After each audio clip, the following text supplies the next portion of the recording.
Did you know that dord is a synonym for density? Probably not, because it isn't. Dord is a ghost word, a non-existent word that slipped into the dictionary. In the case of dord, it stayed there for about 13 years. This particular flub occurred in the early 1930s, after an editor typed an entry that read D or D, meaning that density can be abbreviated with an uppercase d or a lowercase d. During the editorial process, all dictionary entries were supposed to have a space between each letter, so any pronunciation marks could be added later.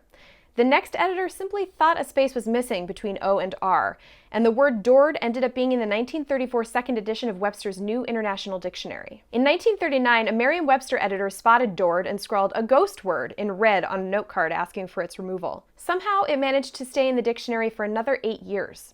When a different editor submitted yet another note card pointing out the error in 1947, dord was finally deleted. Hi, I'm Erin McCarthy, editor-in-chief of mentalfloss.com, and welcome to the list show from my living room. From memorable misprints like dord to phrases you might be mispronouncing, this episode is all about English language mistakes. Let's get started.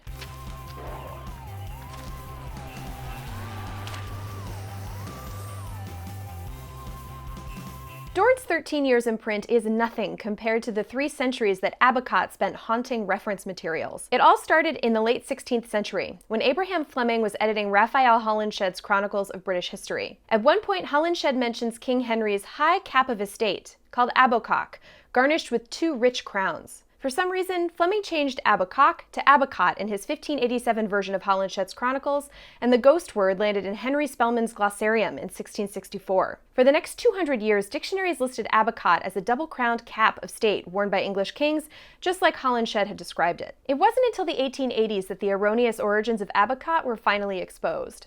Oxford English Dictionary editor James Murray traced abacot back through a comedy of misspellings that started with bicocket, an actual word for a peaked cap. From there, it became bicocket, then bococket, and then someone accidentally printed a bococket as one word, abococket. Holinshed dropped the T, and Fleming added his own inexplicable flair. To Murray, the absurdity of the situation wasn't just about abacot being a fake word. It was also laughable that centuries worth of scholars thought it was specifically used to describe dual-crowned headgear fit only for kings. The real term, bicocket, describes something less grandiose. It's the type of hat Robin Hood is often portrayed as wearing. Murray said, quote, "The sense which the dictionaries give to abacot is as ludicrously wide of the mark as the form itself." Holinshed's Chronicles were well known during the Renaissance era. Shakespeare used them as a source for some of his plays. One of them is Cymbeline, about an ancient British king and his daughter, Imogen. But the name Imogen was uncommon, potentially even bordering on non-existent at the time. And while it's definitely believable that the master wordsmith might have made it up, some scholars think he originally wrote Inogen. For one, the name Inogen was mentioned in another part of Holinshed's Chronicles, and we know Shakespeare was well acquainted with the text. Cymbeline wouldn't even have been the first time the bard used the name. In a 1600 quarto of Much Ado About Nothing, Inogen is mentioned as Leonato's wife. In Cymbeline, Imogen marries a character named Posthumus Leonidas. Pretty compelling evidence so far, right? In 1611, an astrologer named Simon Forman saw the earliest known performance of Cymbeline and wrote about it in his diary. By his account, the princess was named Inogen, not Imogen. But when the whole play was first published in 1623, 7 years after Shakespeare's death, the editors listed the character as Imogen. Cut to 400 years later, and Imogen's still a common moniker in the UK. It even topped Nameberry.com's list of most popular baby names for a brief time in 2014. Sadly, I can't say the same for Inogen. Of course, verbal mix-ups aren't specific to character names in Shakespearean plays. They slip into our language often, and it can sometimes seem like the wrong word or phrase makes just as much sense as the right one does. This is called an eggcorn, a term that linguist Geoffrey Pullum coined in response to a story of a woman who thought acorns were called eggcorns. You can kind of see how eggcorns seem like a suitable description for a small egg-shaped nut. Eggcorns are about as bountiful in the English language as acorns are in autumn. Take, for example, free rein and free rein.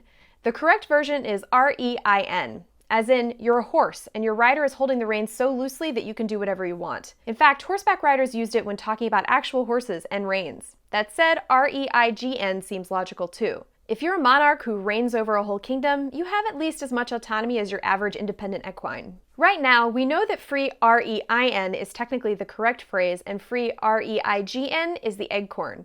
But it's possible that in another 100 years or so, people will have lost track of which is which, and they'll be equally acceptable. But don't worry, we've already reached that point with plenty of other everyday expressions. And for all intensive purposes, civilization marches on. Just making sure you were paying attention. Say you finally make dinner reservations at a hip restaurant that your friends have been raving about for months. When you get there, the air conditioning is broken, and you're seated next to a raucous crowd, and your fried calamari is soggy and cold. Not only have you experienced a damp squid, but also a damp squib, something highly anticipated that ends up being a total letdown. A squib is a type of firework, so a damp squib is one that's too wet to produce the delightful display you expected. But squib is an obsolete word these days, and people often say damp squid by mistake. And though damp squid doesn't make quite as much sense as the original expression, it does evoke a certain image of a sad, droopy invertebrate floating around in cloudy waters. I know what you might be thinking. Aren't squids already damp? Isn't damp squid redundant? And the answer is yes. This could explain why it hasn't earned a spot in the dictionary. But that's not to say that it won't. Dictionaries have their fair share of redundant terms. Let's talk about irregardless. Since time immemorial, or at least as long as Twitter has existed, pedants have taken pleasure in pointing out that irregardless is a redundant form of the word regardless. The suffix less already means without, so adding the prefix ir, which basically means the same thing, creates a lexical abomination that essentially means without regard. Defining irregardless as not without regard would make a bit more sense, but that's not how people use it. They just use it as a synonym for regardless. If irregardless is your own personal form of fingernails on a chalkboard, I'm sorry to inform you that it's in most major dictionaries. And it's been there for some time. Merriam-Webster added the word to its unabridged edition way back in 1934, and its current editors recently published a blog post justifying its long-standing inclusion. They wrote, quote, "The fact that it is unnecessary, as there is already a word in English with the same meaning, regardless, is not terribly important. It is not a dictionary's job to assess whether a word is necessary before defining it. The fact that the word is generally viewed as non-standard or as illustrative of poor education is likewise not important. Dictionaries define the breadth of the language and not simply the elegant parts at the top." Merriam-Webster is, in some ways, laying out a descriptivist understanding of what a dictionary is meant to do, to describe how language is actually used. Other sources would argue for a prescriptivist understanding of language and usage, where an authority prescribes how words ought to be used. Irregardless, it physically hurt me to say that, I think you're ready to learn that unthaw has an entry in Merriam-Webster's dictionary too. Its definition is a single word: thaw. Since we're on the subject of words that seem like opposites but mean the same thing, let's toss a phrase into the mix. When you're completely unbothered by something, do you say, "I couldn't care less," or "I could care less"? According to Merriam-Webster, the version with not has been around since at least the mid-19th century, whereas the version without not gained ground in the 1950s. Perhaps even later. I couldn't care less isn't just older, it also seems to make more sense when you think about it. If you couldn't care less about something, you don't care about it at all. If you could care less about something, you're basically admitting that you care about it, at least a little. That said, I could care less has become such a common colloquialism that Merriam-Webster deems both phrases correct. Does that bother you, or could you care less?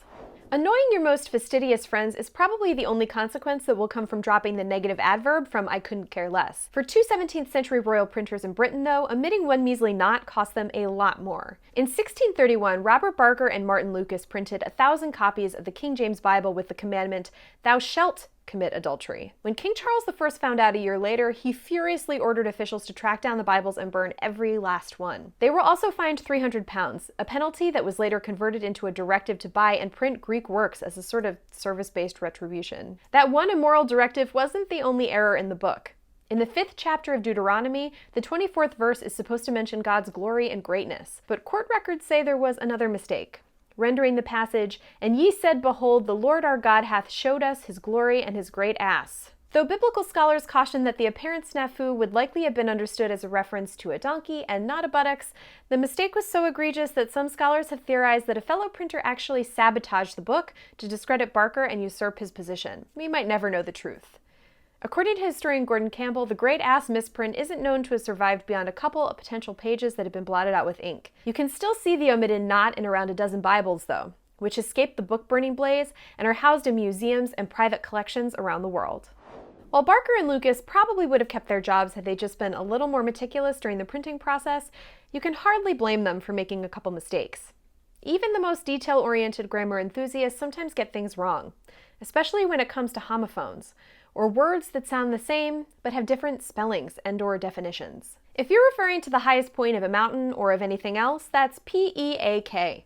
If you're talking about a quick glance, that's P-E-E-K. Here's a helpful way to remember that. Eyes have 2 E's, and so does pique.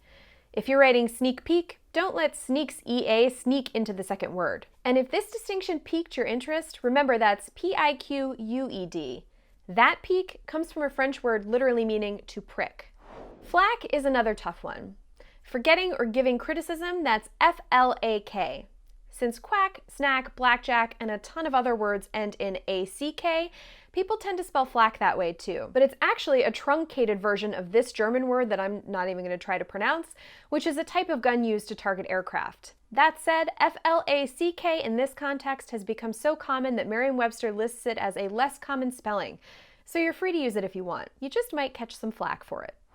If you catch flack for calling your strong suit a fort instead of a forte, however, go ahead and tell your critics they're wrong. F-O-R-T-E in this context is derived from F-O-R-T, the French word for strong, which we then, for some reason, decided to spell as if we were using the feminine form of the French word. The masculine F-O-R-T would be pronounced more like for, but the feminine F-O-R-T-E would be more like fort, which is why it's considered a correct pronunciation in English alongside forte, a pronunciation, by the way, which has its own detractors in this context. As Merriam-Webster's online usage guide advises, quote, "Take your choice, knowing that someone somewhere will dislike whichever variant you choose." Unfortunately, so many people believe fort should be forte that you might be better off choosing a different word altogether. And by the way, F-O-R-T-E, when used to describe a piece of music, comes from the Italian word for loud, and you should definitely pronounce that forte.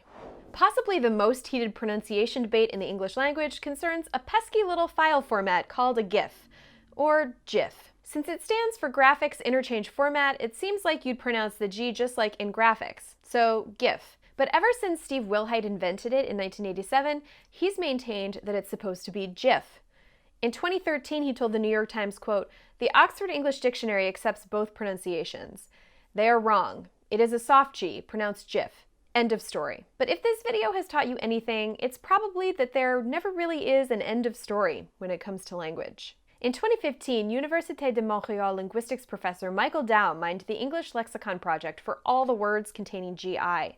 Of those 105 words, nearly twice as many were pronounced with a soft G, think gin and magic, than a hard G, as in gift. The GI words said with hard Gs, however, were used more than twice as often as the soft G ones. So, beyond Wilhite's own wishes, there's not really a linguistic precedent to tell us whether GIF or GIF should be used. And even if there were, people wouldn't necessarily follow it. So you can Joe with your Judd on this one. Our next episode is all about projects that were never finished. If you know a cool movie, building, or other project that was never completed, drop it in the comments for a chance to be featured in that episode. Remember to subscribe and hit the little bell to find out when we're posting new videos. We'll see you soon.